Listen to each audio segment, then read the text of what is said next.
రాష్ట్ర ప్రభుత్వం ఉచిత విద్యుత్ సరఫరాకు సంబంధించిన పెండింగ్ బిల్లులను వెంటనే విడుదల చేయాలని రజక సంఘం పట్టణ అధ్యక్షుడు అశోక్ అన్నారు. ఆదిలాబాద్ పట్టణంలోని ప్రెస్ క్లబ్లో ఏర్పాటు చేసిన మీడియా సమావేశంలో ప్రభుత్వ వైఖరిపై తీవ్ర స్థాయిలో మండిపడ్డారు. రాష్ట్ర సర్కార్ ఏడాది కిందట నాయి బ్రాహ్మణులు రజకులకు 250 యూనిట్ల వరకు ఉచిత విద్యుత్తును సరఫరా చేస్తామని చెప్పిందని, కానీ ఇప్పటి వరకు ఒక్క పైసా కూడా విద్యుత్ బిల్లుల కింద చెల్లించలేదన్నారు.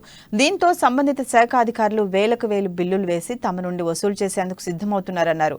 ఇలాంటి పరిస్థితుల్లో బిల్లు కట్టాలా వద్దా అనే సంశయంలో కొట్టుమిట్టాడుతున్నామని ఆవేదన వ్యక్తం చేశారు. దీనిపై ఒక స్పష్టతనిచ్చి తమకు ఇబ్బందులు కలగకుండా చూడాలని విజ్ఞప్తి చేశారు.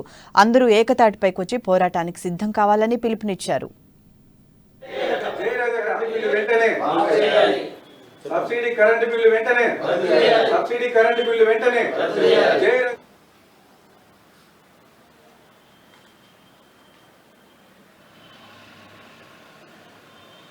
ఆదిలాబాద్ పట్టణంలో కానివ్వండి, ఆదిలాబాద్ జిల్లాలో ఉన్నటువంటి మారుమూల ప్రాంతాలలో ప్రతి ఒక్కళ్ళు సబ్సిడీ మీటర్లు పెట్టుకోవడం జరిగింది.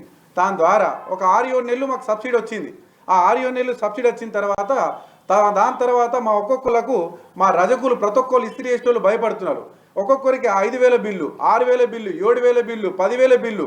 మా బతకమంటారా ఇంకేమైనా చేసుకోమంటారా అర్థం కాకలేని పరిస్థితి. ప్రతి ఒక్కరు మాకు ఫోన్లు చేస్తున్నారు, అన్న కరెంటు బిల్లు వచ్చింది ఏం చేయమంటావు, అన్న ఏం చేయమంటావు, ఈ కరెంటు బిల్లు మాకు కట్టమంటారా మరి లేదా సబ్సిడీ అని చెప్పింది ప్రభుత్వం అని అందరూ ఇదే టాపిక్ గురించి డిస్కషన్ చేస్తున్నారు.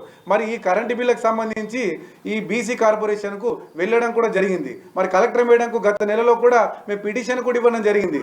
అక్కడ నుంచి కూడా మాకు రెస్పాన్స్ కాలేదు. మళ్ళీ రీసెంట్గా ఈ కరెంటు లో పనిచేసే వ్యక్తులు ఎవరైతే ఉన్నారో లైన్ మెన్లు కానివ్వండి, ఏఈ సార్లు కానివ్వండి, అయ్యా మీకు దయచేసి మేము చేతులెత్తి మొక్కుతున్నాం, ఈ సబ్సిడీవి అందరినీ భయపెట్టకుండి, మా రజకుల్ని భయభ్రాంతులకు గురి చేయకుండ్రి. ఆదిలాబాద్ పట్టణంలో కానివ్వండి